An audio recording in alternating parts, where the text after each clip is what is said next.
So have you wanted to buy a vacation rental in Sonoma County, but been waiting to see what the new rules are and waiting for the moratorium to lift? Well, the good news is the rules for the county are now in place and the moratorium will lift on May the 10th. So now's a great time to start looking and to find that perfect vacation rental property. However, I do often get asked if it's still possible to find a property that will qualify under the new rules, or is it now pretty much impossible? If you're looking for somewhere, say in Russian River, it's a lot harder than it used to be. But if you know where to look, there are still some real gems to be had at all price points and in all areas. So if you watch to the end of this video, I'll tell you what the impact of the new rules are going to be, and also share details of the new business license that is coming into place, as well as helping you understand some of the things you need to know to avoid making any mistakes in choosing a property. So my name is David Hargreaves, one half of the Brewington Hargreaves team. We're in the top 1% of teams in Sonoma County, and we probably do more vacation rental business than any other realtor. So what are the changes in the regulations for Sonoma County that have now been voted in? Well, there's really two parts to it. A change in the zoning of some of the properties, which will now prevent them from being eligible for a vacation rental permit, and also the introduction of a new business license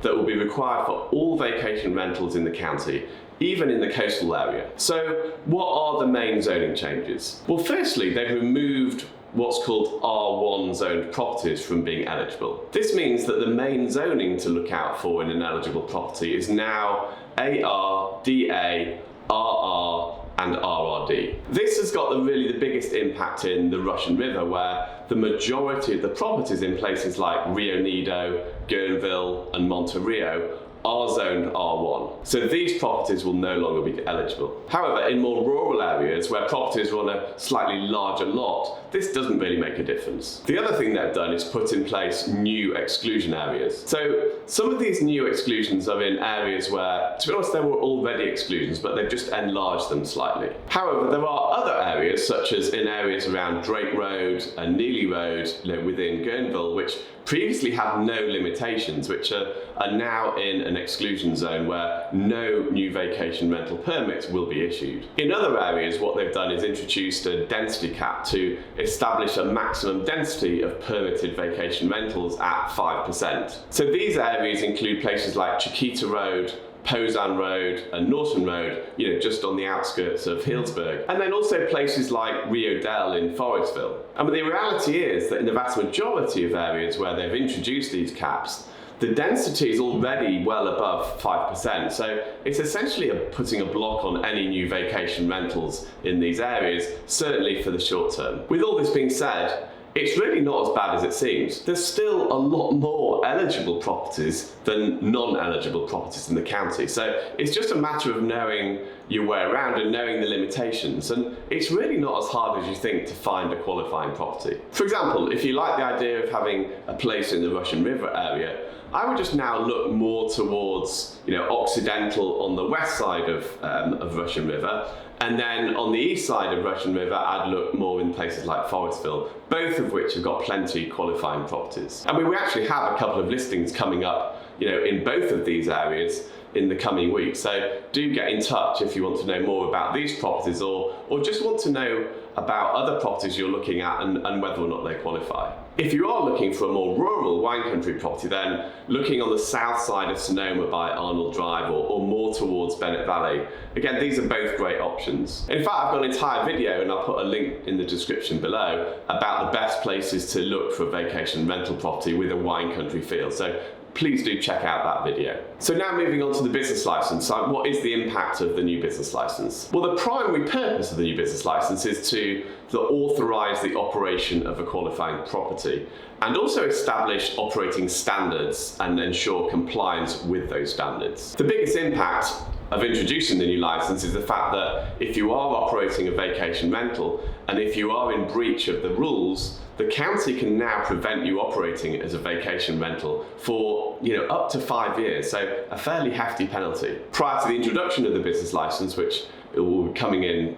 immediately, it was a lot harder for the county to punish bad actors. As part of introducing the business license, what they've also done is remove the ability for an individual to own more than one property. So as a couple, it's easy for each person to have a property in one of their names and so own two between them. But as with all of these changes, they're not retrospective. So if you are already operating more than one as an individual, you can continue to do so. Similarly, you can't now own a vacation rental license and have the property in an LLC.